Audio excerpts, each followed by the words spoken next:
Hola, ¿qué tal? ¿Cómo están? En esta ocasión vamos a iniciar el tema de ciclo y división celular. En esta primera parte vamos a hablar sobre los mecanismos de control del ciclo celular. Y en trabajos posteriores vamos a ver mitosis, que sería la división celular de células somáticas, y meiosis, que sería la división celular de las células germinales.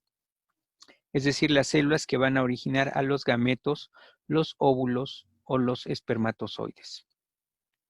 Y en una plática posterior vamos a hablar sobre el proceso de diferenciación celular y su importancia en diversos mecanismos celulares del organismo. Entonces, vamos a ver en esta ocasión el control del ciclo celular. Bien, inicialmente aquí tenemos una célula. Las células dentro del organismo, de los organismos pluricelulares, van a tener la característica de que si van a sobrevivir pueden participar en procesos de división celular o permanecer quiescentes, es decir, en un estado, digamos, de reposo y por ende no multiplicarse. Hay diversos órganos que tienen una capacidad de recambio muy grande, como es el caso de las células sanguíneas, de las células de la piel o las células intestinales. Todos estos tejidos tienen un recambio constante. Este recambio constante hace que sus células estén proliferando también de manera constante y esto va a implicar que estén sujetas a un mayor número de agresiones y de errores. Por esa razón, existen muchos tumores y varios de ellos también son cancerosos por el hecho de que existen alteraciones en los mecanismos del control de la replicación o del ciclo celular. Por esa razón, es importante entender estos mecanismos, no solamente de control, sino también del proceso de multiplicación celular, principalmente, en el caso de los tumores, de la mitosis. Esto no implica que en el caso de las células germinales no puede haber tumores, también los hay, se llaman teratomas o teratosarcomas, si son malignos, pero son más raros, son mucho más raros. La mayor parte de los tumores cancerosos se originan a partir de células somáticas.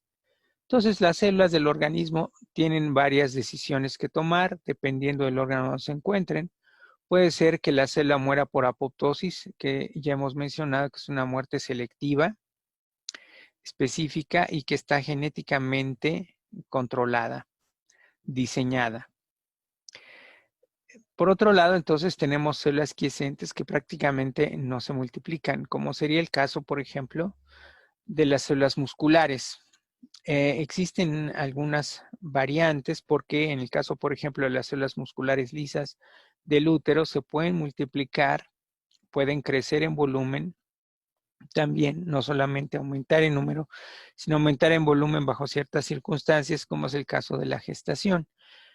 Pero la mayoría de las células musculares no se multiplican por mitosis. Igualmente, la enorme cantidad de neuronas, la mayor parte de neuronas del sistema nervioso no se multiplican por mitosis.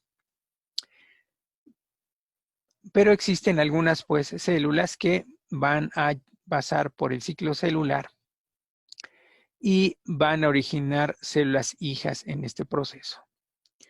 Aquí tenemos de una manera muy esquemática el ciclo celular con sus partes, con sus etapas que vamos a ir explicando con mayor detenimiento. Cuando una célula está en proceso quiescente o de reposo, se dice que se encuentra en una etapa del ciclo celular que se conoce como G0. Cuando está en procesos de multiplicación o proliferación, pasa de G0 a la primera etapa del ciclo celular que va a recibir el nombre de G1. Después va a pasar a la etapa de síntesis, después va a pasar a la etapa de G2 y por último va a pasar a la fase de M o de multiplicación mitótica. Pero hay células, por ejemplo, el caso de las neuronas o, por ejemplo, las células musculares cardíacas, que se dice que están en un estado de G sin subíndice, porque esas células bajo condiciones normales nunca se multiplicarían por mitosis. Existe también otra característica muy relevante. Mientras es mayor el grado de diferenciación celular, menor capacidad de multiplicación mitótica o de proliferación tiene esa célula. A mayor grado de especialización o diferenciación celular, menor capacidad de multiplicación mitótica. De tal manera que una célula que eventualmente está muy diferenciada como una neurona tendría que pasar por una etapa previa de desdiferenciación, o sea, transformarse en una célula más indiferenciada, no tan especializada, para poder realizar la mitosis, la proliferación celular. Entonces, se requiere de esta etapa, digamos, previa de desdiferenciación para que pueda tener la posibilidad, la capacidad de poder proliferar. Bien, en condiciones normales, entonces las células muy diferenciadas no se multiplican por mitosis. Las células que están en G0, que están como quiescentes, pues generalmente no llevan a cabo la multiplicación celular solamente en ciertas condiciones. Y las células que están en G sin subíndice, pues prácticamente nunca, pero sin condiciones patológicas. Por esa razón, sí se puede encontrar tumores, por ejemplo, de neuronas. Pero estos son bastante raros por lo que acabo de mencionar, porque se requiere un proceso de desdiferenciación previo. Bueno, aquí tenemos las etapas del ciclo celular. El ciclo celular se puede dividir en dos grandes fases.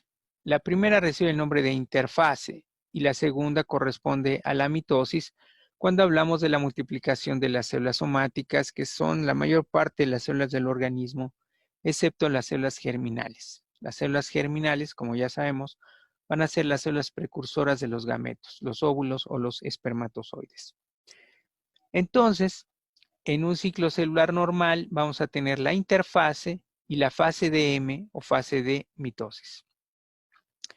La interfase es el periodo de tiempo que existe entre dos mitosis sucesivas y va a comprender tres subetapas. La interfase entonces va a estar constituida por tres subetapas que va a ser G1 o GAP1, intervalo 1.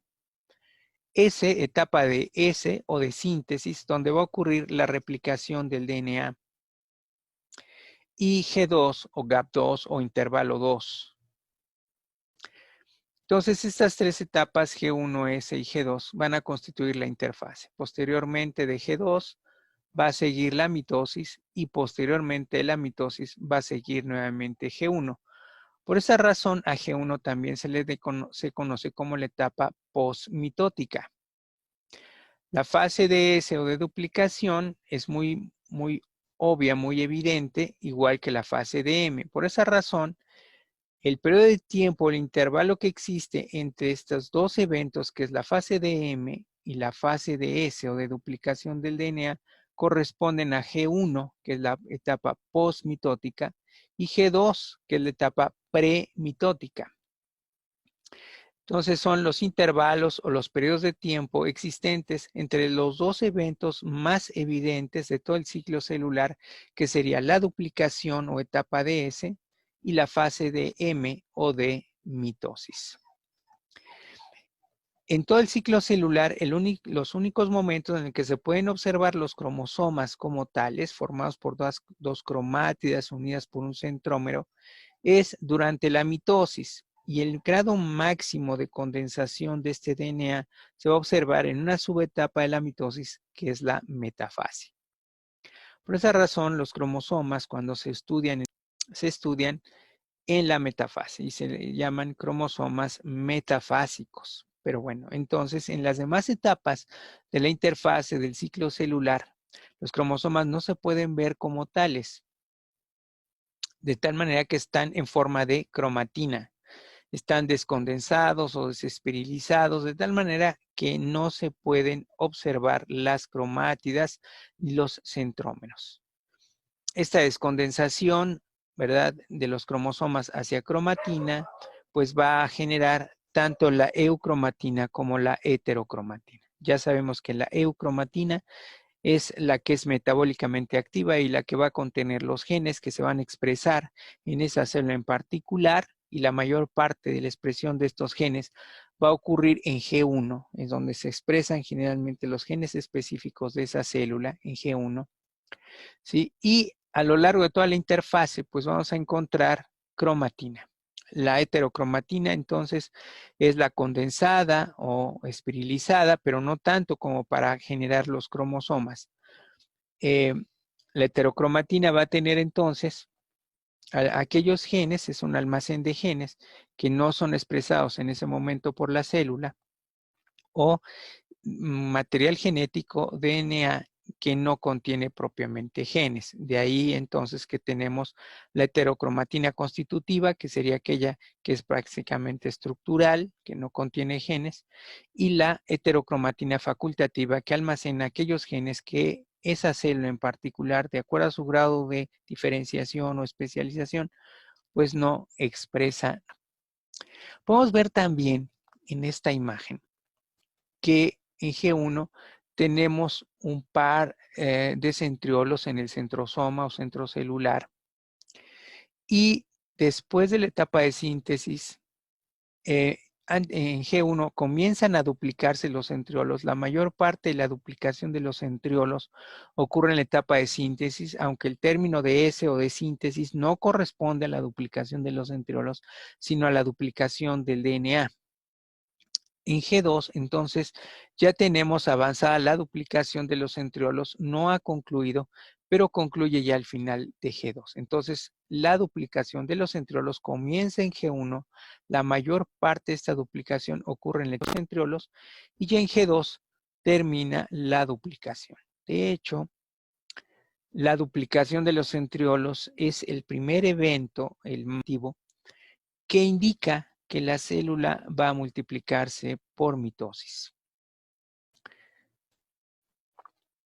Bueno, entonces en este otro esquema vemos G1S, G2, que sería la interfase, las tres subetapas de la interfase, y tenemos aquí la fase de M, o fase de mitosis, que está formada por varias subetapas. También tenemos la profase, la prometafase, la metafase, la anafase y la telofase.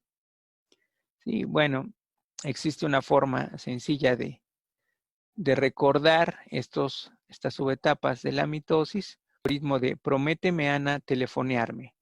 Profase, prometafase, metafase, anafase y telofase. Prométeme, Ana, telefonearme. Bueno, la citocinesis en realidad no es una subetapa propiamente de la fase de M.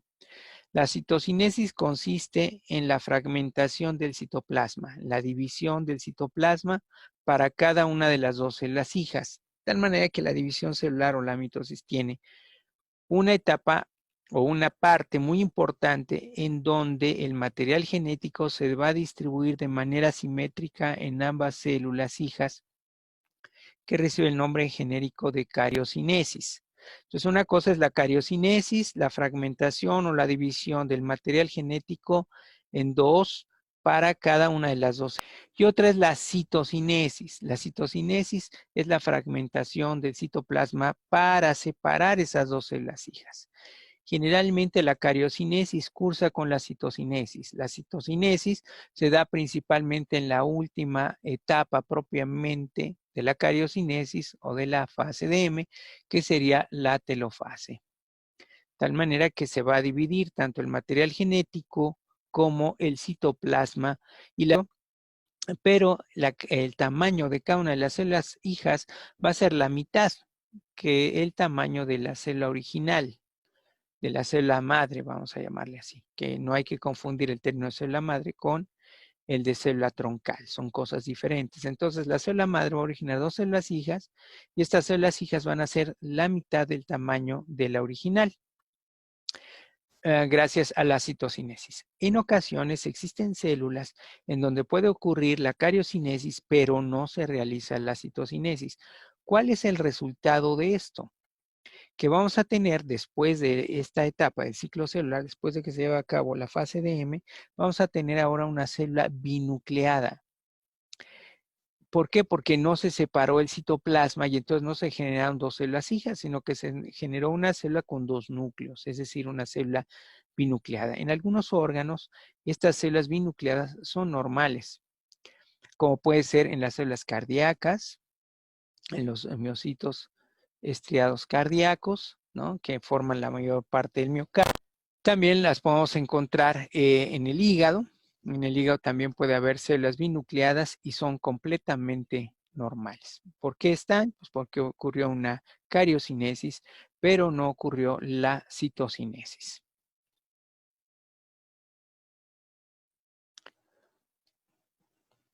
Bueno, aquí tenemos en este esquema el ciclo celular. Aquí tenemos G1, S, G2 o intervalo 1 o etapa posmitótica, etapa de síntesis del DNA, intervalo 2 o etapa premitótica. Y vemos que el ciclo celular va a estar controlado por ciertos mecanismos celulares muy importantes que se llaman puntos de control. Entonces, en el ciclo celular van a existir fundamentalmente 3 puntos de control. Esto es muy importante entenderlo. El ciclo celular tiene que estar muy bien controlado, muy bien regulado para evitar que la célula se multiplique de manera desordenada. Cuando la célula pierde estos mecanismos de control y empieza a multiplicarse de manera desordenada, esto genera un tumor, que generalmente, o en la mayor parte de los casos, este tumor inicial es un tumor benigno. Ya en su momento vamos a hablar con mayor detenimiento cuáles son las diferencias entre un tumor benigno y uno maligno. Pero bueno, inicialmente la pérdida de los mecanismos de control en la proliferación celular y en el ciclo celular en particular generan tumores que inicialmente son benignos y que si se van a producir mutaciones en el DNA y estas mutaciones se suman, entonces se transforma en tumores malignos. Pero es importante detectar los tumores benignos porque aunque no son mortales, pueden transformarse con el paso del tiempo en tumores malignos. Por esa razón, por regla general, cuando hay un tumor benigno, debe extirparse. Bien, entonces los mecanismos de control son muy importantes porque la pérdida de estos mecanismos de control conlleva que la célula se pueda ir transformando en una célula tumoral. Vamos a tener 3 puntos de control. Uno se va a ubicar al final de G1, hacia la entrada de S. Este se llama punto R o punto de restricción, el primer punto de control, punto R o de restricción, o START en el caso de las levaduras, ¿sí? Punto de inicio. Vamos a tener un segundo punto de control entre G2 y la fase de M. Es decir, antes de entrar a la mitosis, va a haber un segundo punto de control. Y otro se va a ubicar en la salida de M. Bien, entonces estos 3 puntos de control van a recibir diferentes nombres. El primer punto de control se llama punto de control de G1 y está regulado por señales tanto internas como externas. Las señales externas son las señales que las de células adyacentes o compuestos especiales como son factores de crecimiento le van a indicar a la célula, a esa célula en particular, que puede multiplicarse, que no hay problema de que se multiplique. Si el medio ambiente es favorable, en este caso, si el DNA no está y hay una duplicación completa y solamente en una ocasión del material genético del DNA, entonces podrá rebasar el siguiente punto de control que se llama punto de control de G2 para entrar a la fase de M o de mitosis. Y aquí va a existir en la fase de M un tercer punto de control que se llama salida de M o punto de control de la metafase, en donde si todos los cromosomas se encuentran alineados en el plano ecuatorial de la célula durante la metafase y los cinetocoros están completos, es decir, fijos por microtúbulos, entonces se va a llevar a cabo la salida de la fase de M. Entonces, si la célula está íntegra, el material genético está bien y los cromosomas se encuentran alineados todos en el plano ecuatorial y los cinetocoros se encuentran fijos por microtúbulos. Los cinetocoros son las regiones que se encuentran a ambos lados de los centrómeros de cada uno de los cromosomas. Si los cinetocoros están fijos por microtúbulos y se encuentran alineados en el plano ecuatorial de la célula, entonces la célula va a poder pasar de la fase de M a G1, a la siguiente etapa de G1 del siguiente ciclo celular. Este controlador del ciclo celular, como una máquina lavadora, una lavadora que tiene su mecanismo de regulación.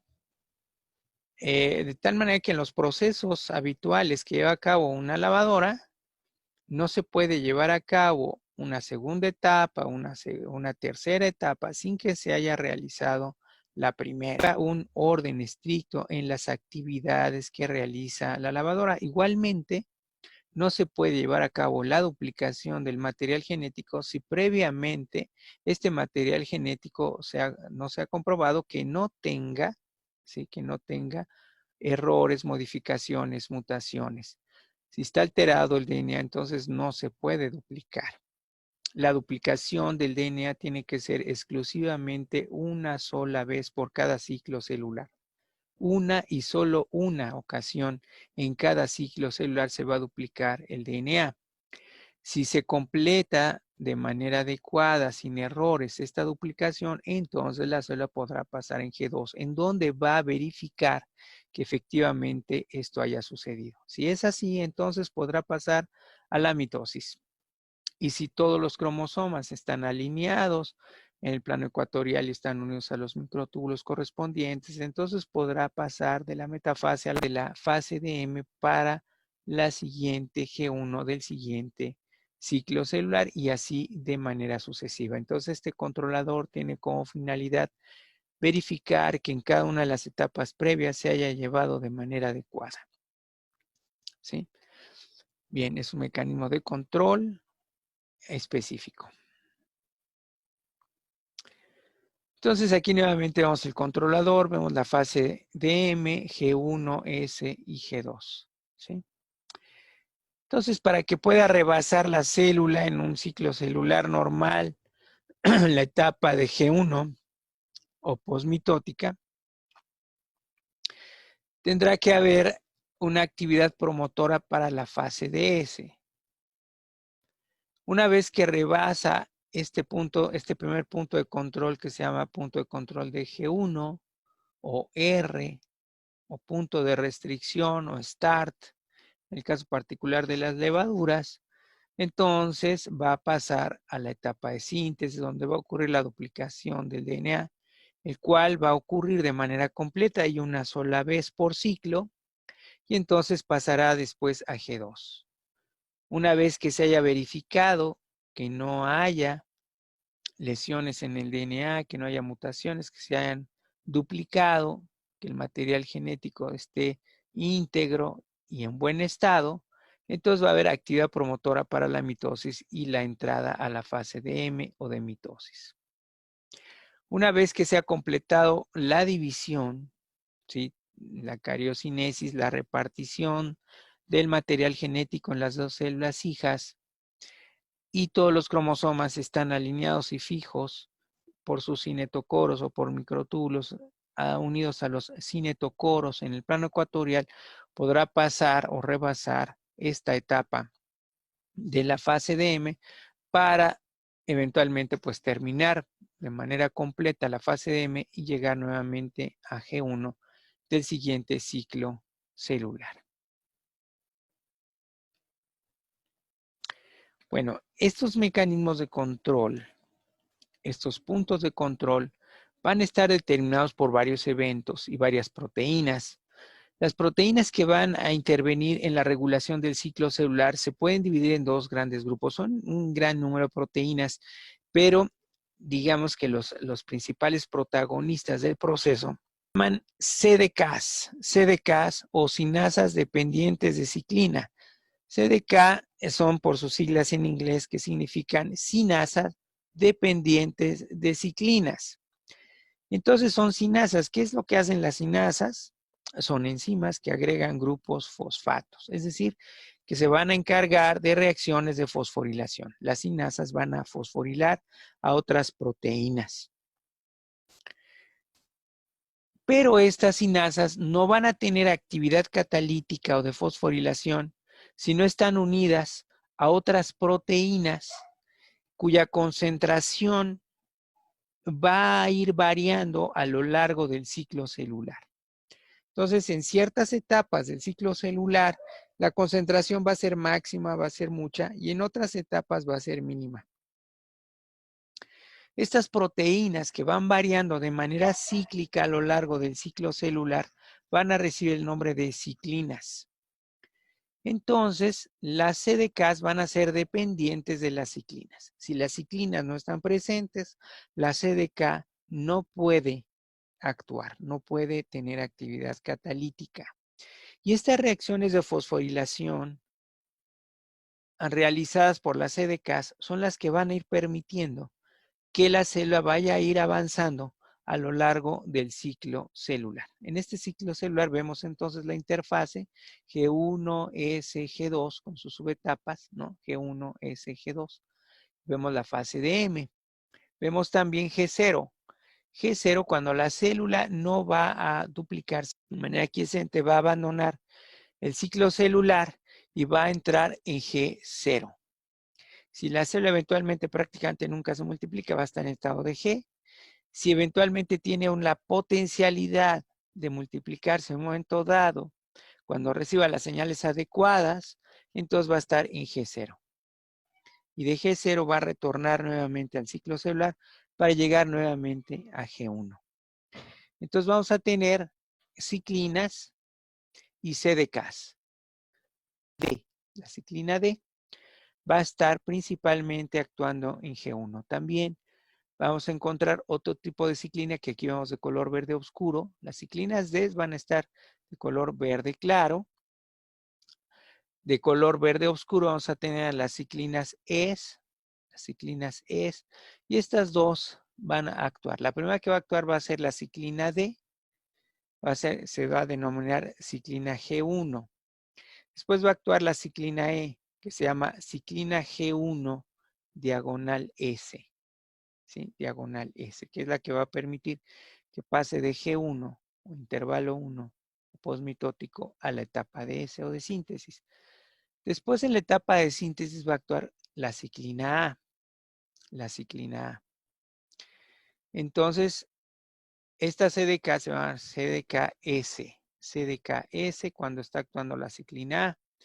Y después vamos a tener a la ciclina B. La ciclina B va a actuar principalmente en G2 y a lo largo de la fase de M, B. Entonces, primero actúa la D, después la ciclina E, después la A y por último la B. En ese estricto orden. Y estas ciclinas se van a unir a diferentes moléculas de CDK. Por ejemplo, aquí tenemos la CDK4, la CDK6, la CDK2, la CDK2 también en esta etapa de síntesis y la CDK1 tanto cuando actúa la ciclina A como la B. Entonces, dependiendo de la etapa del ciclo celular, va a variar tanto la ciclina, como ya hemos visto, como el tipo de CDK. En el caso de las levaduras solamente existe un solo tipo de CDK, pero en las células de los mamíferos y en los vertebrados, entonces, vamos a tener diferentes tipos de CDKs. CDKs que se van a unir de manera específica a un tipo de ciclina y la ciclina va a variar en su concentración dependiendo de la etapa del ciclo celular. Si no está presente la ciclina, la CDK no tiene actividad catalítica, no es funcional. Bien, aquí tenemos nuevamente el esquema del ciclo celular y vemos el orden en el que van a ir actuando estas ciclinas. ¿Sí? Primero tenemos la ciclina D, la ciclina E, la ciclina A y la ciclina B. ¿Sí? Aquí tenemos la fase de M y aquí tenemos G0. Vemos también en este otro esquema las diferentes etapas, ¿no? G1, S, G2. Esta sería la interfase y vemos cómo van aumentando las concentraciones y van disminuyendo dependiendo de la etapa del ciclo celular. Las ciclinas, entonces primero tenemos la que va a actuar la ciclina D y se incrementa su concentración y disminuye. Después va a actuar la ciclina E. Hay que notar que no necesita disminuir por completo la ciclina D para que se incremente la concentración en el caso de la ciclina E. Y todavía no deja de actuar la ciclina E cuando ahora crece la ciclina A. Y todavía no deja de actuar la ciclina A cuando crece o aumenta la concentración de la ciclina B. Siempre en este estricto orden. D, E, A y B. D, E, A y B. Bien.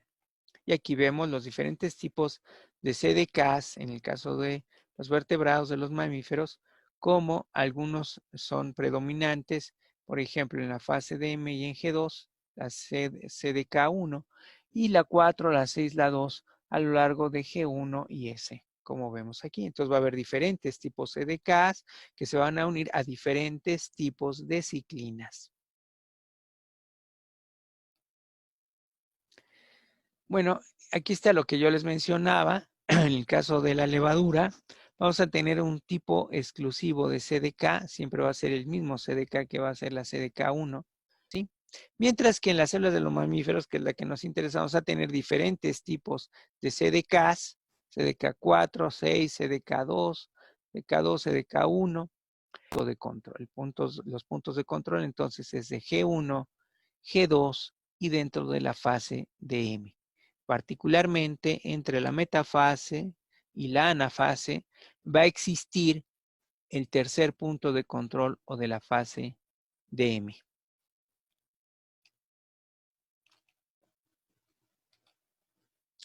Bueno, aquí tenemos entonces la cinasa dependiente de ciclina o CDK, que solamente es activa o su sitio catalítico solamente se presenta cuando se une a su ciclina correspondiente. Va a haber, como ya hemos visto, en los mamíferos, en las células de los mamíferos, diferentes CDKs y vamos a tener obviamente diferentes ciclinas dependiendo de la etapa del ciclo celular. Entonces, CDK es cinasa dependiente de ciclina y solamente va a ser activa cuando se una a la ciclina correspondiente.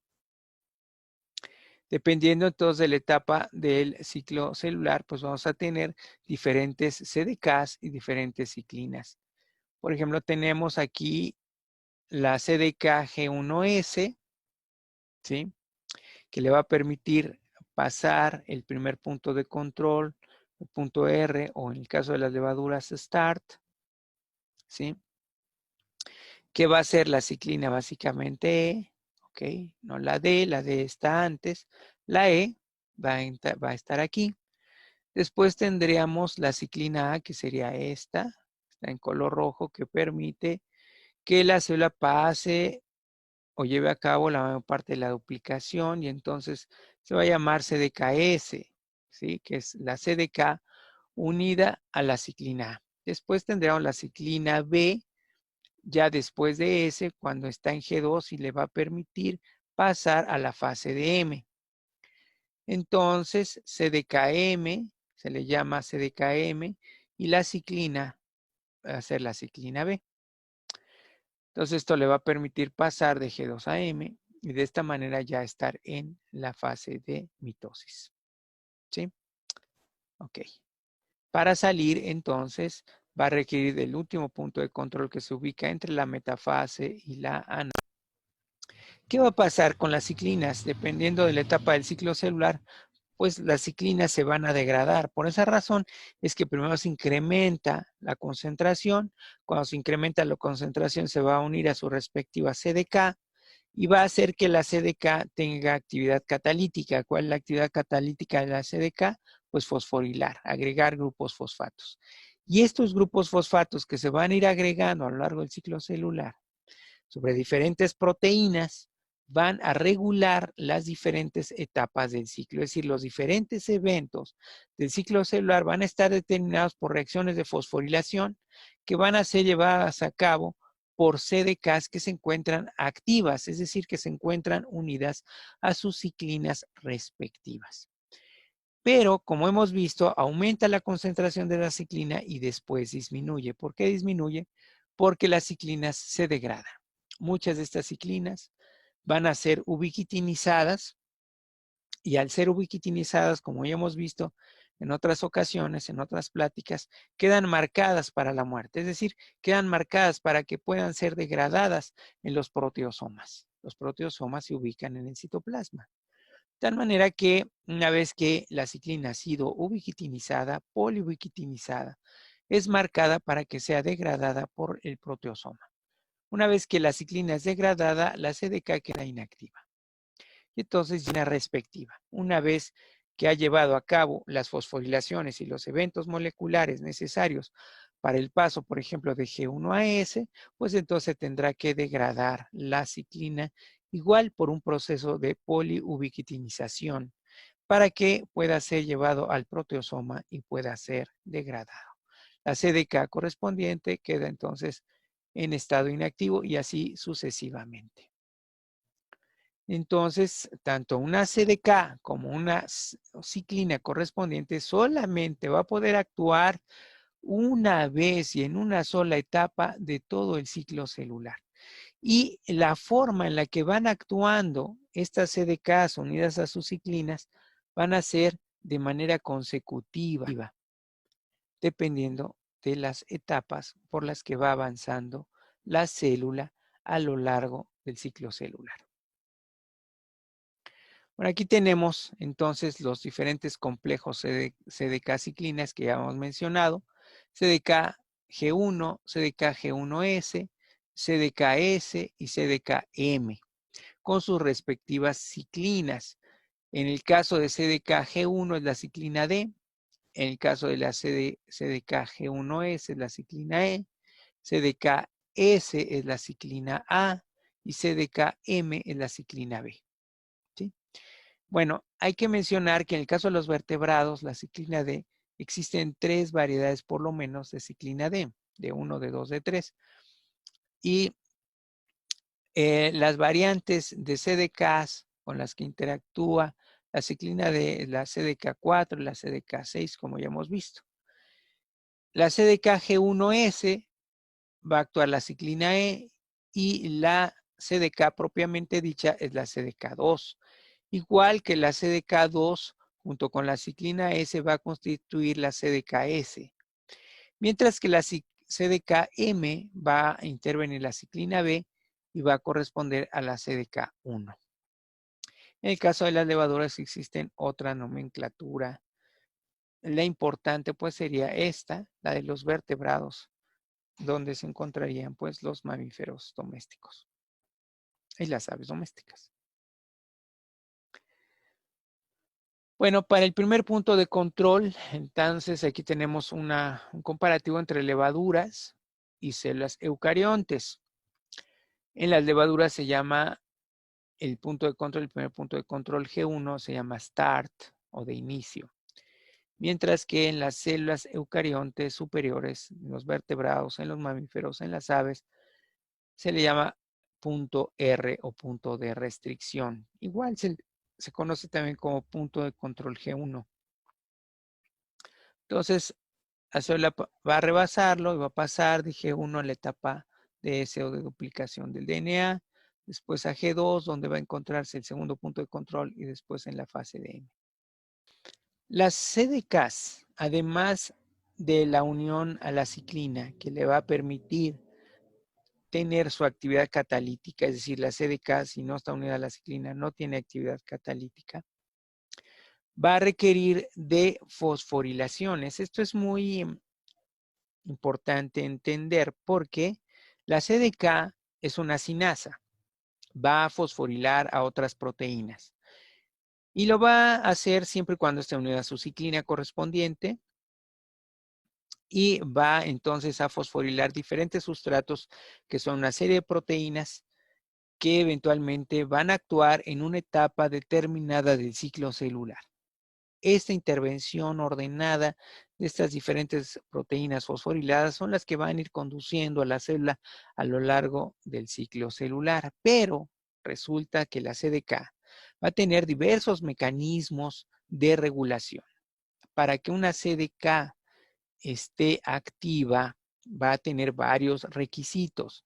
Uno de ellos ya lo vimos. ¿Cuál es? Que pues que se encuentre unida a su ciclina. Por eso recibe el nombre de cinasa dependiente de ciclina. Si está unida a la ciclina, entonces el sitio activo pues tiene la potencialidad de actuar. Si no está unida a la ciclina, no. Pero además de unirse a la ciclina, otro mecanismo son los tipos de fosforilación que va a recibir la CDK. Es una cinasa que a su vez está regulada por reacciones de fosforilación. Es decir, que si se agregan fosfatos en ciertas regiones de la molécula de la proteína, estas fosforilaciones van a ser activadoras y se llaman sitios de fosforilación activadores o activador.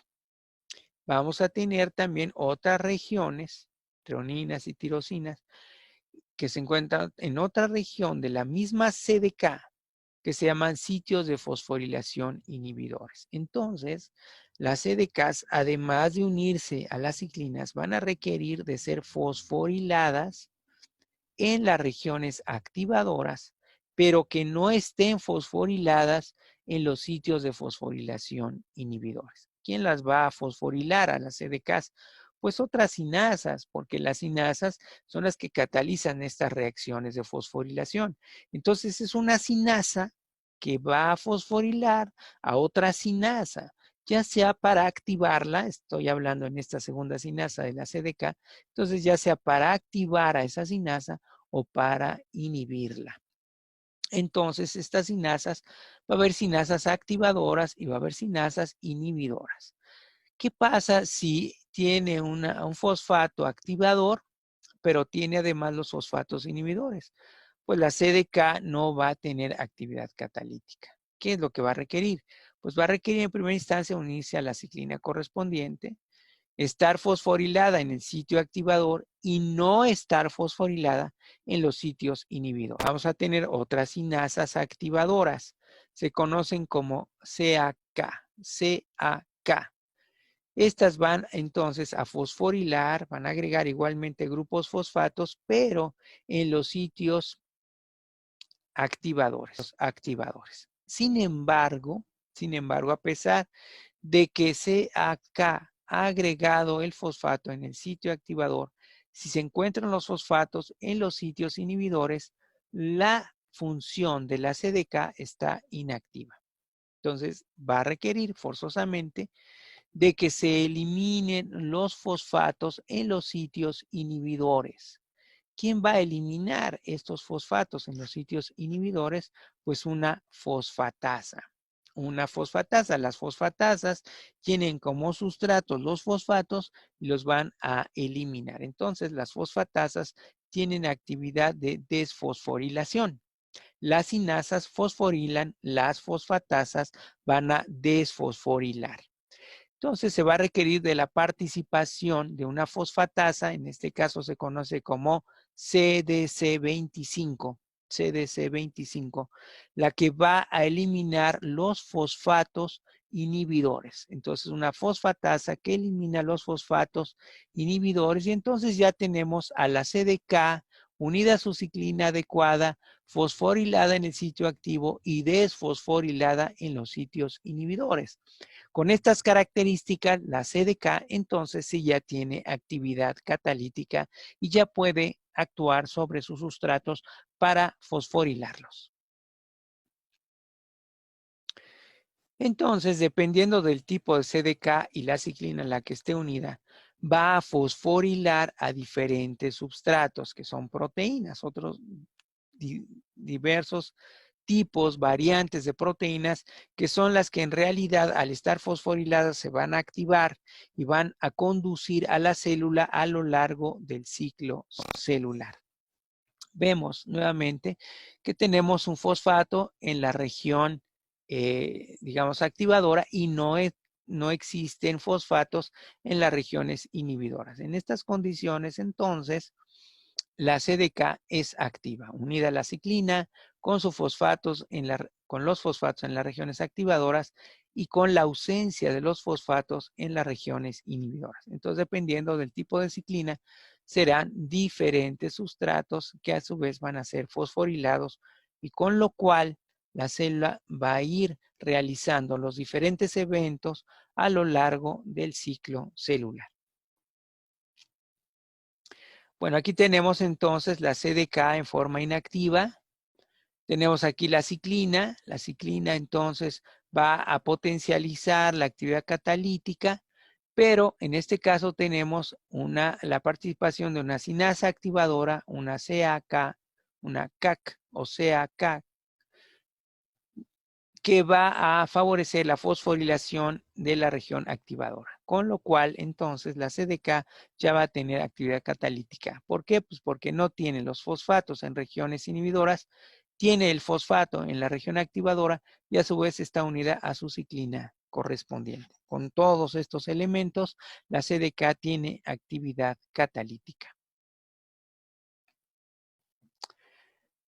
Entonces, W1 va a agregar el fosfato en la región inhibidora, mientras que CDC25 es una fosfatasa que lo que va a hacer es eliminar los fosfatos en las regiones inhibidoras para que tenga actividad catalítica. Entonces ya tenemos CDK o tendremos CDK con su ciclina correspondiente y con la fosforilación en las regiones activadoras y sin la fosforilación en las regiones inhibidoras. Entonces, W1 es una cinasa inhibidora, CDC25 es una fosfatasa que va a ayudar a activar a CDK porque al eliminar estos fosfatos de las regiones inhibidoras va a proporcionar su actividad catalítica, ¿sí? Que va a depender de que tenga fosfatos en la región activadora, que no tenga fosfatos en la región inhibidora y que además esté unida a su ciclina correspondiente. Otro mecanismo de regulación de las CDKs unidas a las ciclinas son estas proteínas, ¿sí? Que son proteínas inhibidoras de CDK. Van a abrazar, como lo vemos aquí, tanto a la CDK como a la ciclina. Entonces la va a inactivar. Un ejemplo de estas proteínas CKI, se llaman CKI a estas proteínas que se unen tanto a la CDK como a la ciclina correspondiente. Se llama CKI. Es P27. P27, cuando ya está activa y está en altas concentraciones, se va a unir a su correspondiente CDK y ciclina. Para cada CDK y ciclina puede existir una diferente CKI. Entonces P27 va a actuar sobre su correspondiente CDK y ciclina y cuando está unida la CDK, unida a la ciclina, pero está unida a CKI, en este caso a P27, no es activa CDK, no tiene actividad catalítica. Entonces, no solamente es que la CDK esté unida a la ciclina, no solamente es que esté fosforilada en los sitios de fosforilación activadoras, no solamente es que no tenga los fosfatos en las regiones inhibidoras, sino que además no esté unida a una CKI, es decir, a una proteína inhibidora de CDK. Esas son las condiciones, ¿no? Bien, ¿cómo se va a eliminar esta CKI? Pues también por un proceso de ubiquitinización y eliminación en el proteosoma, pero previo al proceso de ubiquitinización, se va a requerir de una reacción de fosforilación. La proteína inhibidora de CDK, la CKI, la proteína inhibidora de CDK, la CKI, por acción de una cinasa, pues se le agrega el fosfato. Y una vez que se agrega el fosfato, entonces va a ser reconocida, ¿sí? Por proteínas que van a agregar las ubiquitinas. Bien, entonces vemos aquí que la CKI, la proteína inhibidora de CDK, va a ser eliminada por ubiquitinización, pero previo a la ubiquitinización requeriría o requiere de estar fosforilada. ¿Quién la va a fosforilar? Una cinasa. Entonces, para poder eliminar el efecto inhibidor de la CKI, primero esta CKI debe ser fosforilada. Lo va a realizar una cinasa. Agrega el fosfato y entonces una vez que es agregado el fosfato, ya puede ser reconocida por las proteínas que agregan las moléculas de ubiquitina, las responsables de la poliubicitinización. Entonces, cuando está activo CKI, pues el complejo CDK-ciclina se encuentra inactivo. La fosforilación de CKI va a ser reconocida por una ubiquitina ligasa. En este caso, esta ubiquitina ligasa se conoce como E3. Va a ser reconocida primero por dos ubiquitinas ligasas previas, que es E1 y E2. Y esta se llama de manera genérica ubiquitina ligasa E3, o también se le llama complejo SCF, complejo SCF. Se llama así pues por los elementos que lo constituyen, que son 4 subunidades o cadenas polipeptídicas. Y una de estas regiones va a reconocer tanto a la CKI como tal, como a la porción de la molécula que está fosforilada. Por eso vemos aquí que estas regiones pues pueden corresponder perfectamente a estas depresiones, ¿sí?, que se encuentran en ese SCF, es decir, la ubiquitina ligasa E3. Esta porción, que se llama región F, va a reconocer al fosfato, ¿sí? La proteína de la caja F, como se llama aquí, la región F, va a poder reconocer a la CKI y al fosfato. Y una vez que entonces lo reconoce, que ya está marcado por una cinasa que actuó previamente sobre CKI, entonces va a agregar junto con E1 y E2, ¿sí?, otras proteínas ubiquitina ligasas, van a poliubiquitinizar a CKI y entonces ya quedó marcada para que pueda pasar al proteosoma donde esta proteína CKI va a ser degradada. Una vez que se separa CKI de su correspondiente CDK-ciclina, entonces la CDK-ciclina está activa. Entonces, para que pueda seguir avanzando a lo largo del ciclo celular esa célula, va a requerir primero fosforilar su CKI y después eliminar la CKI en el proteosoma previa ubiquitinización por estas proteínas ubiquitina ligasas, entre ellas la SCF o la ubiquitina ligasa E3. Pero no solamente es la única que actúa, sino que también va a actuar E1 y E2, como vemos aquí. Bueno, y entonces aquí vemos CKI unida a su CDK y a su ciclina, entonces está en forma inactiva. Va a ocurrir fosforilación de CKI en múltiples sitios. Entonces, esto va a ser reconocido por E2, ¿sí? E2 va a actuar, va a unirse a los componentes de SCF, ¿sí?, que es la proteína ubiquitina ligasa E3, que tiene estos componentes, RBX1, CDC53, SKP1 y la proteína de secuencia o de caja F, proteína de secuencia F, que es directamente la porción de la ubiquitina ligasa 3 o SCF que va a reconocer los fosfatos presentes en CKI. Una vez que es reconocida esta porción, se agrega la ubiquitina. Si son varias moléculas de ubiquitina que se van agregando en cadena, una a la otra, y entonces con eso queda marcada CKI y es eliminada a través del proteosoma, es degradado. Entonces, ya una vez que es degradada CKI, queda en forma activa la CDK unida a la ciclina, en el entendido que tiene sus fosforilaciones activadoras y que han sido eliminados los fosfatos de las regiones inhibidoras.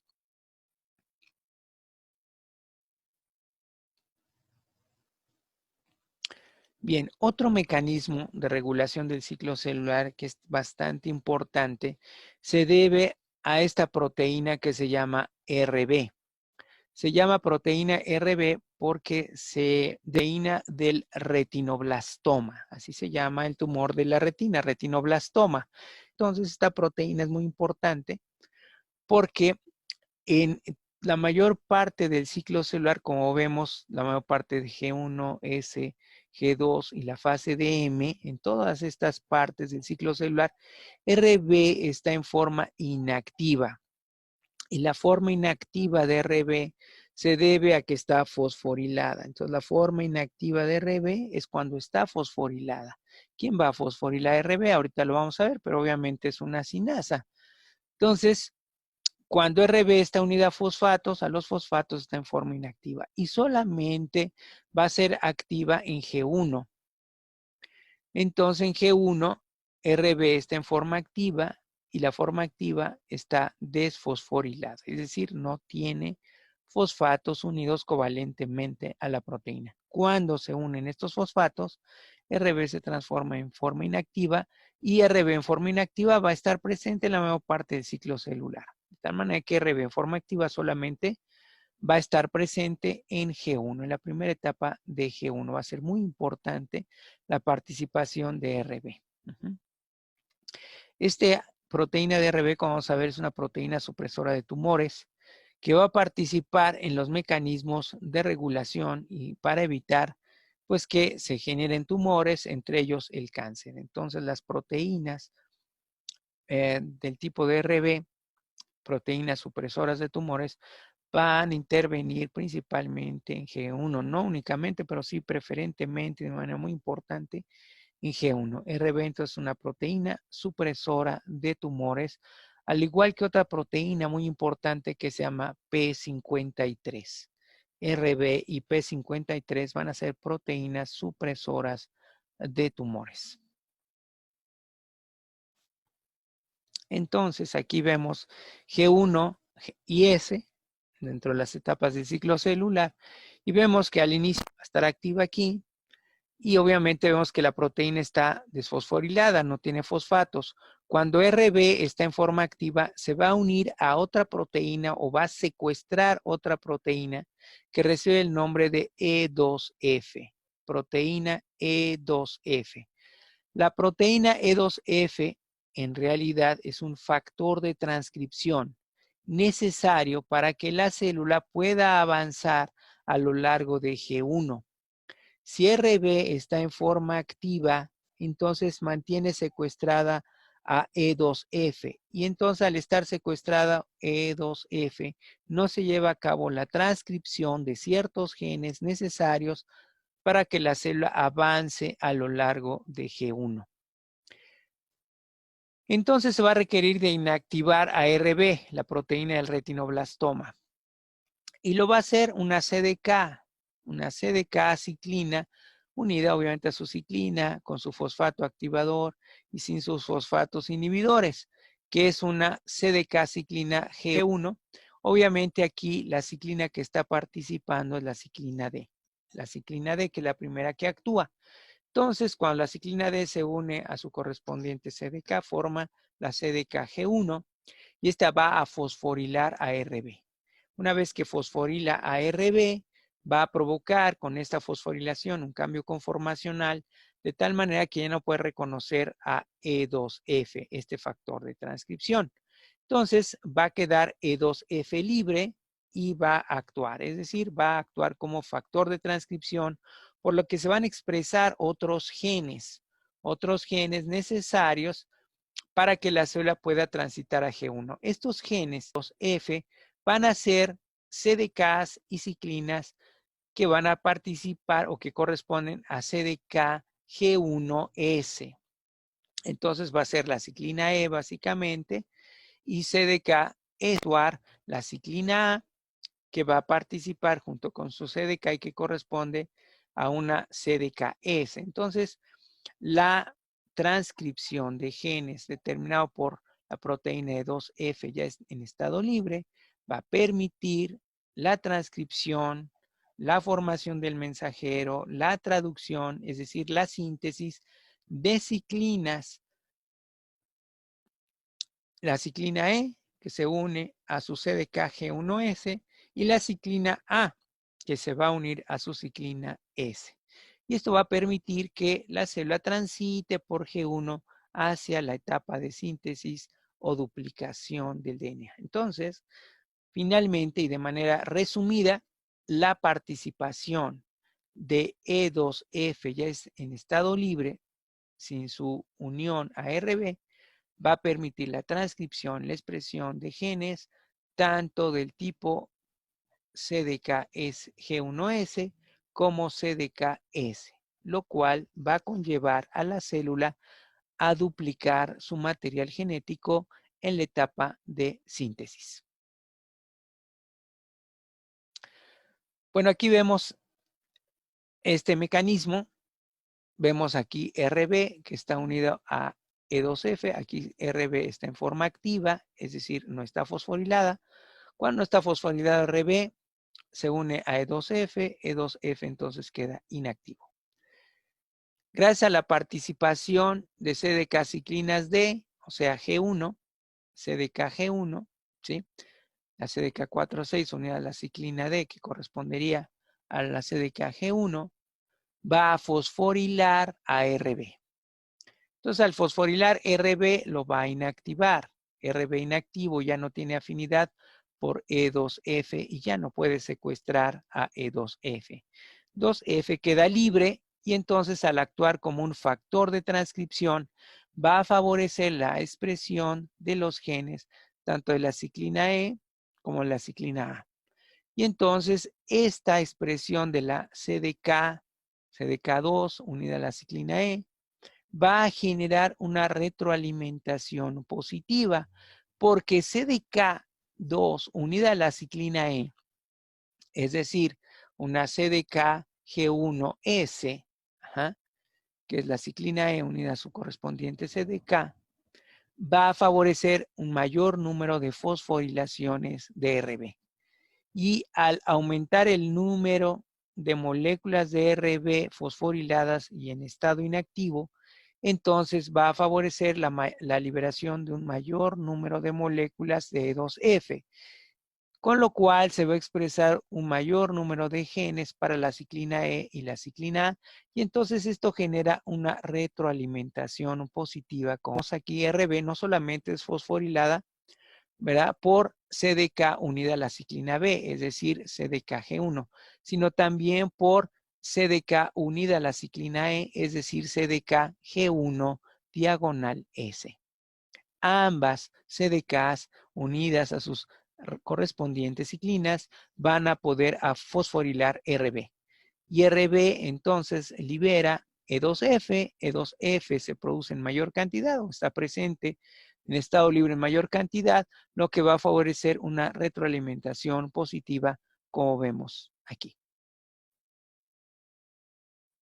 Bueno, y aquí lo vemos entonces, RB unido a E2F está en forma inactiva, E2F porque está secuestrada por RB.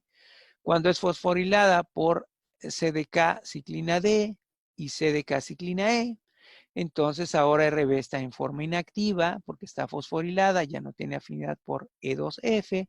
Y E2F en estado libre tiene actividad transcripcional que va a favorecer la producción de ciclina E unida a su CDK, ¿sí? Es decir, CDK G1S. Y entonces va a generar una retroalimentación positiva porque RB ahora no solamente va a ser fosforilada por CDK ciclina D, sino también por CDK ciclina E. Va a haber un mayor número de moléculas RB fosforiladas e inactivas, un mayor número de proteínas o factores de transcripción E2F y va a haber una mayor expresión genética de ciclina E unida a su CDK que va a favorecer esta retroalimentación positiva que ya explicamos. Bien, otro mecanismo importante de regulación va a ser el daño al DNA. Cuando ocurre el daño al DNA, entonces va a participar una proteína muy importante que va a recibir el nombre de P53. Se llama el guardián del genoma. P53 es el guardián del genoma porque es el encargado de detectar de manera indirecta, no lo hace de manera directa, pero de manera indirecta detecta cuando existe un daño al DNA. Y cuando existe un daño al DNA, entonces va a detener a la célula, va a arrestar a la célula en el ciclo celular, es decir, no va a permitir que continúe el ciclo celular con la finalidad de que este DNA pueda ser reemplazado, pueda ser reparado, ¿sí?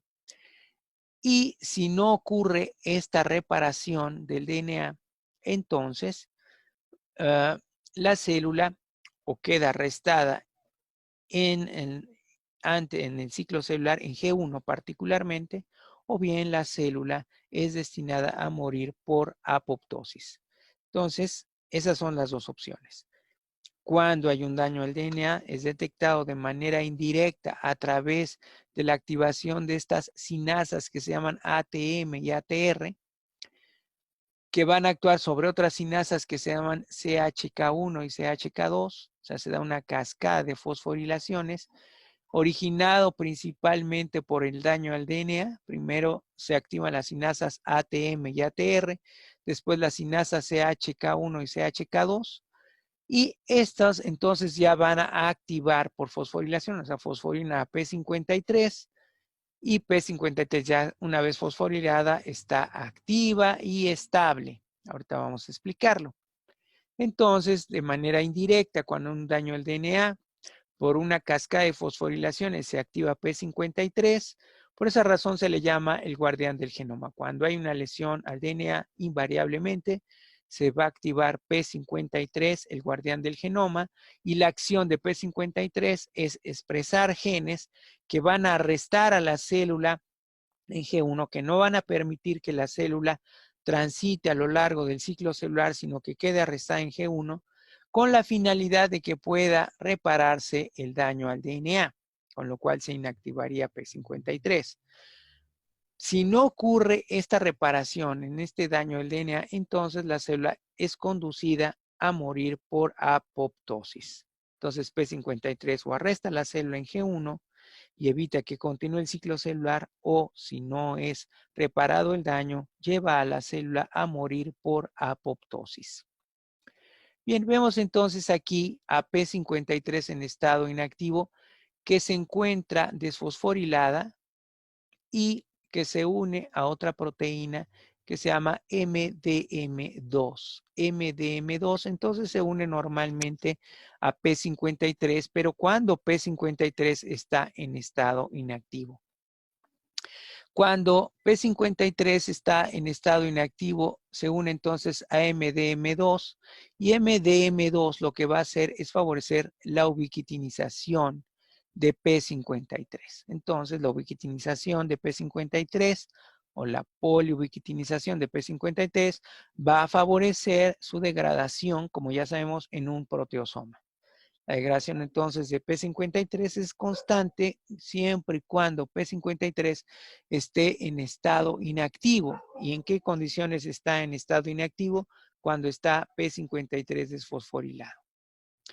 Cuando hay un daño al DNA, se da estas cascadas de fosforilaciones, primero por ATM, ATR, después CHK1 y CHK2.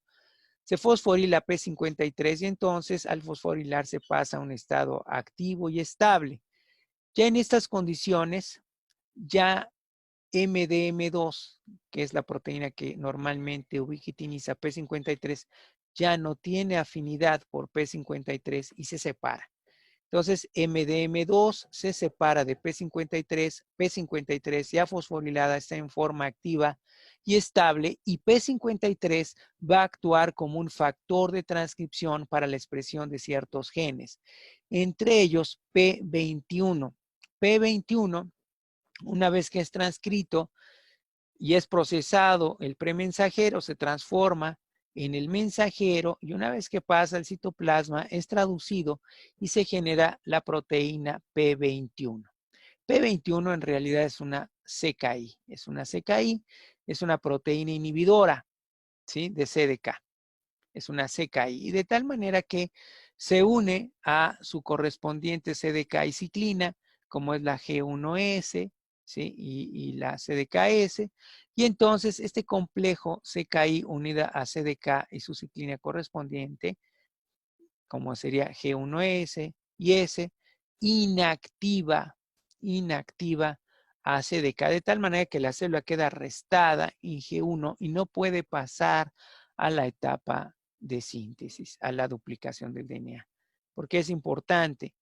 Porque si se duplicara un material genético que está dañado, como por ejemplo cuando ocurre una mutación o una ruptura de la doble cadena del DNA, pues entonces esta alteración, esta modificación, esta lesión se perpetuaría a través de la duplicación del DNA. Por esa razón, es muy importante que la célula, antes de duplicar su material genético, tenga que garantizar que está completo y que no hay lesiones en el DNA, es decir, que no hay mutaciones o alteraciones en la integridad de esta molécula del DNA. Si es así, entonces va a actuar de manera indirecta P53 porque es el guardián del genoma y va a secuestrar a la célula en G1 para que no pase a la duplicación. Y si no hay reparación después de un tiempo razonable,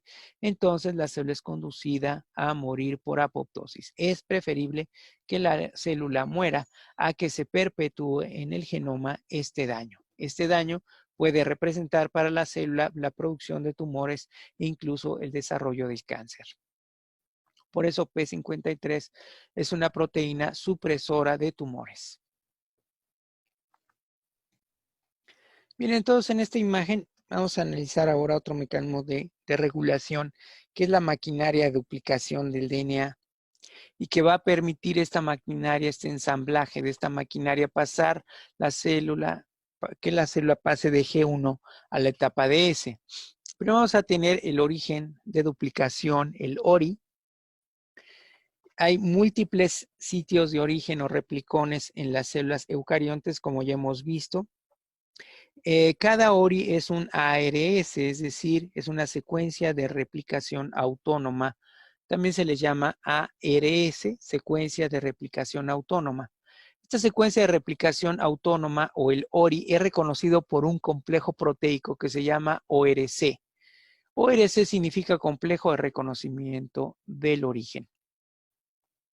A este complejo de reconocimiento del origen se le van a agregar proteínas, unas de ellas se llaman CDC6, aquí la vemos de color azul. Se va a agregar otra proteína más y se va a agregar MCM. MCM en realidad van a corresponder a moléculas, a proteínas que una vez ensambladas van a constituir como helicasas.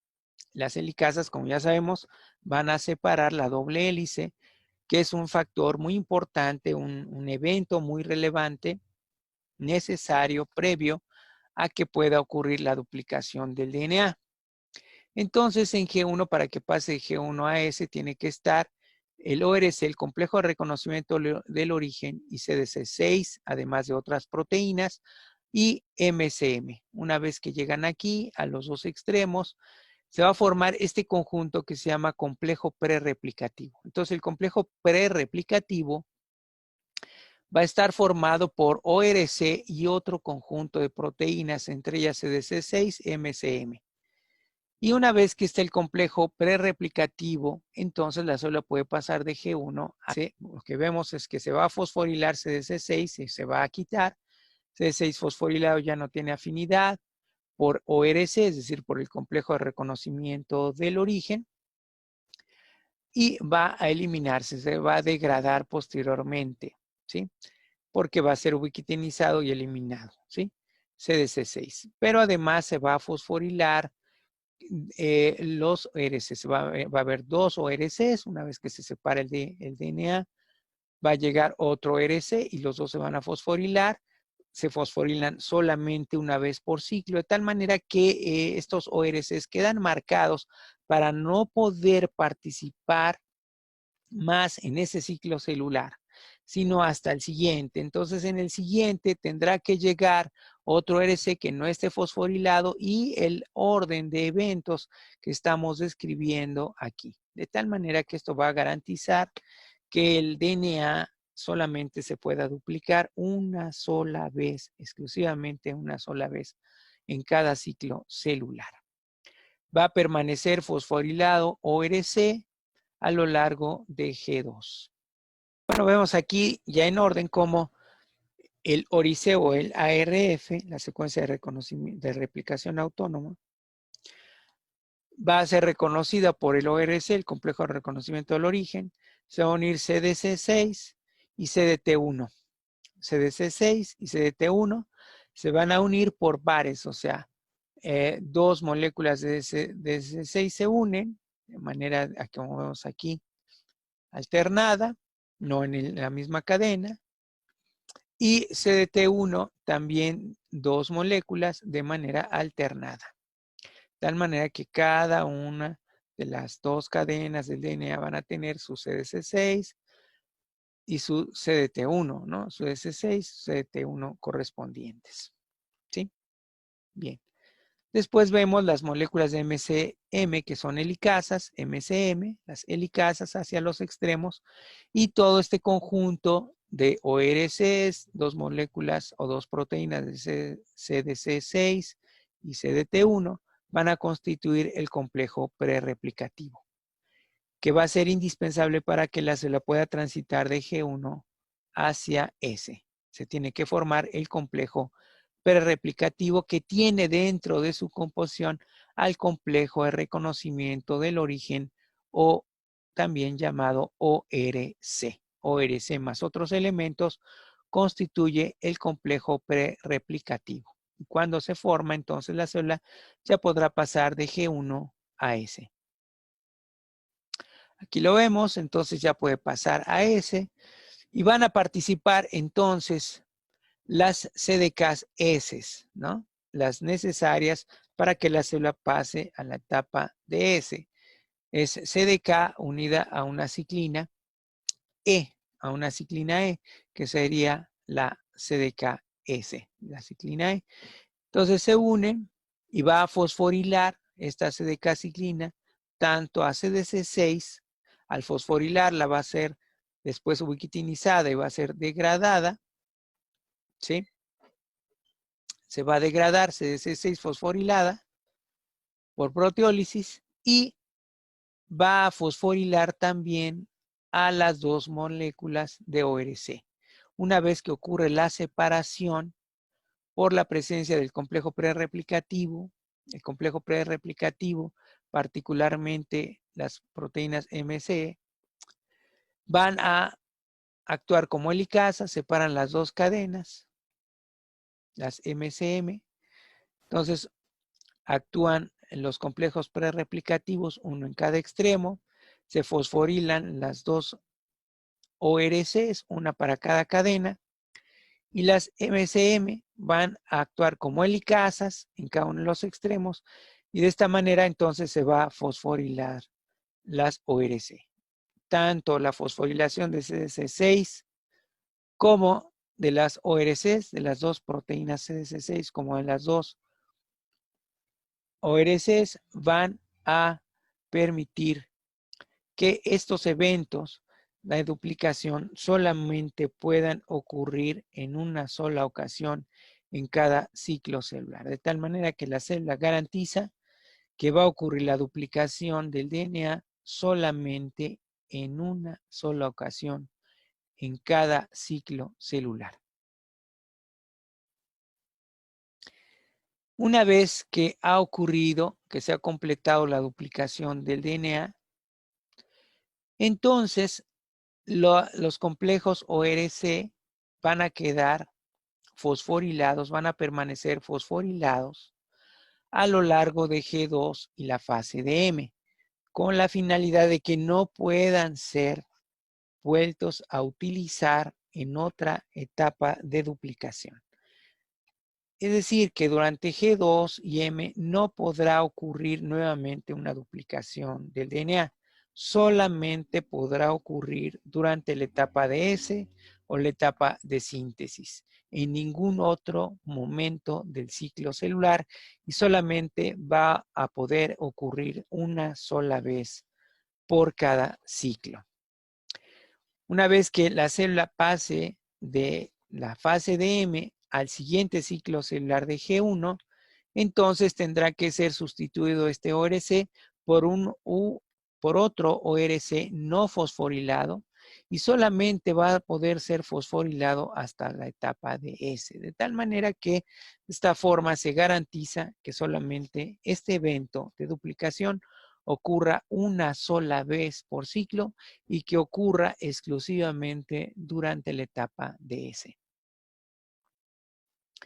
Bien, cuando hay una lesión, un daño en el DNA, entonces la horquilla de duplicación en la etapa de S, aquí ya vemos que la célula está en etapa de S, va a ser detenida, ¿sí?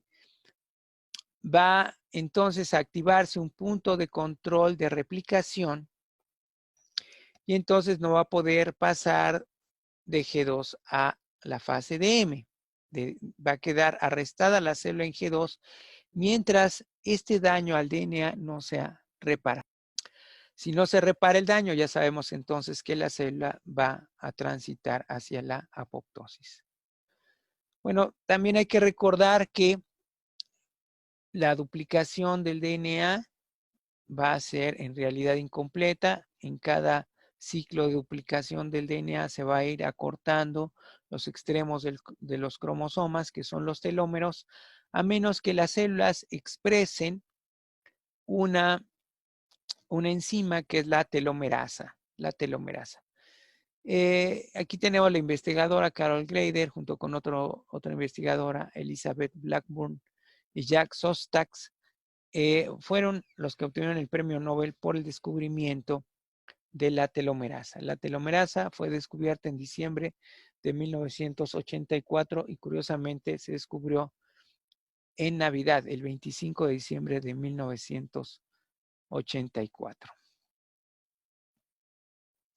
Entonces, la telomerasa solamente se va a expresar en ciertos grupos de células, entre ellas las células troncales, de tal manera que las células troncales pueden proliferar a lo largo de toda la vida. Células germinales también expresan la telomerasa en condiciones normales, entonces solamente en las células germinales y en las células troncales se expresa la telomerasa, y de manera patológica se expresa también en las células cancerosas, con lo cual las células cancerosas se transforman en células inmortales, como ya hemos. Aquí tenemos el efecto o la acción de la telomerasa, que tiene una porción de RNA que sirve como molde, entonces una DNA polimerasa dependiente de RNA. Entonces se transforma en realidad en una reverso transcriptasa o transcriptasa reversa, porque toma como molde un segmento de RNA, es decir, sintetiza DNA a partir de RNA. Es decir, es un proceso inverso a la transcripción, por lo que la telomerasa se clasifica como una reverso transcriptasa o transcriptasa reversa.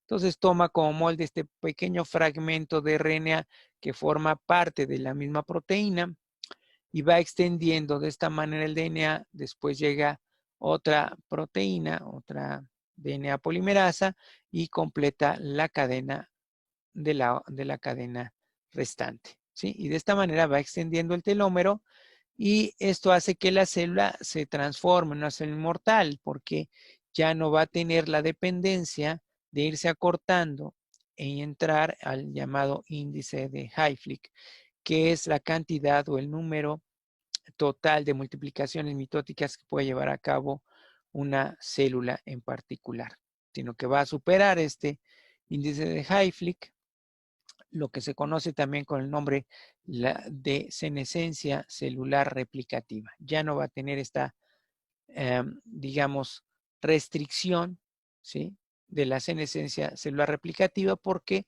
la célula va a poderse duplicar cuantas veces necesite, de ahí el término de inmortal, por la extensión del telómero gracias a la telomerasa.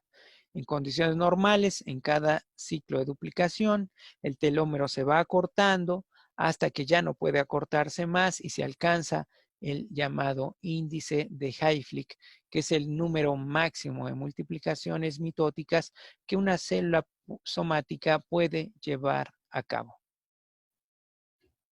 Bien, entonces a lo largo del ciclo celular van a intervenir diversos mecanismos, diversas proteínas de regulación. Entre ellas tenemos, por ejemplo, las ciclinas que van a activar a las CDKs, ¿sí?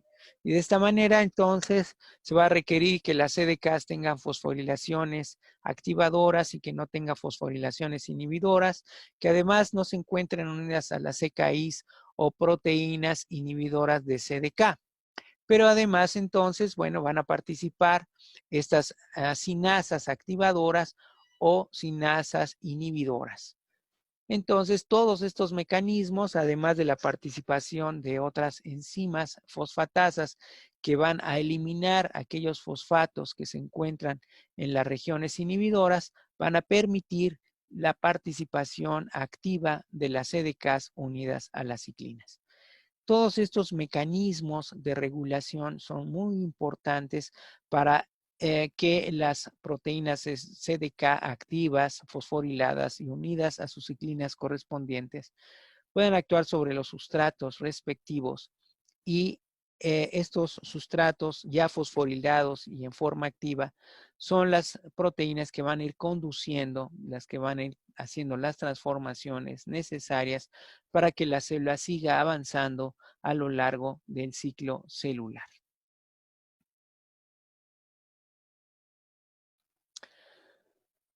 Bueno, además de las proteínas que van a regular el ciclo celular,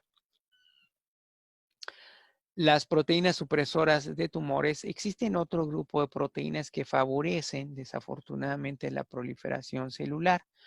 Cuando la expresión de estas proteínas es normal, estas proteínas reciben el nombre de protooncogenes.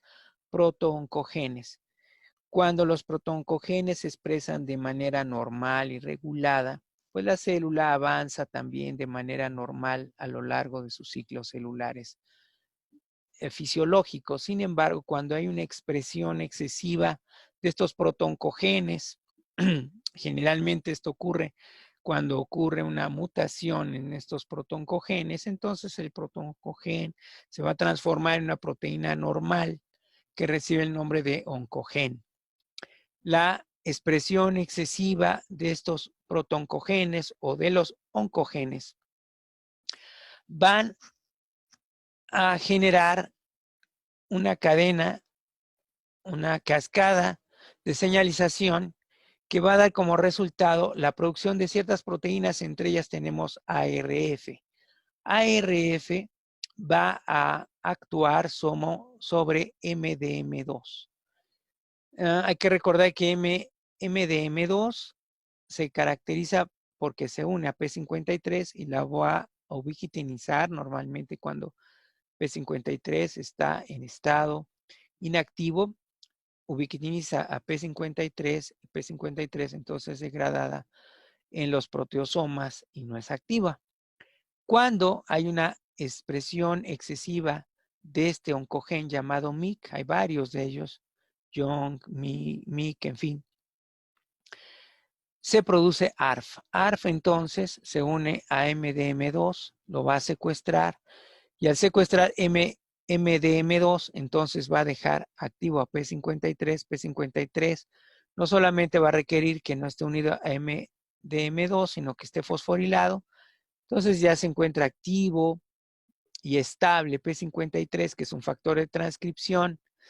Y la expresión de los genes, pues puede ser P21, que es una CKI, que ya sabemos que secuestra la célula en el ciclo celular, o va a favorecer la expresión de otros genes, de otras proteínas, que puede llevar a la célula a la apoptosis. Entonces, es un mecanismo de regulación muy importante porque la expresión excesiva de un protooncogen o de un oncogen va a llevar por una cascada de señalización a la producción de una proteína en particular que se llama ARF, que va a secuestrar a MDM2, con lo cual no se ubiquitiniza P53, y al fosforilarse P53 queda estable y activo, y entonces puede actuar como guardián del genoma para arrestar a la célula en el ciclo celular o conducirla a la apoptosis. Bien, otros mecanismos cuando ocurre una lesión en el DNA es la participación de estas proteínas, de estas sinasas, que van a fosforilar a estas otras proteínas CHK1 y CHK2, las cuales ya hemos mencionado, que a su vez van a fosforilar tanto a CDC25 como a P53. P53 fosforilado queda en forma activa y va a actuar como factor de transcripción de CKI, de otras ciclinas, de tal manera que esta CKI P21 va a inactivar a CDK unida a la ciclina E, con lo cual la célula queda arrestada en el ciclo celular, en G1. No va a poder pasar a la etapa de duplicación, ¿no? Queda restada en G1, no pasa a la etapa de S.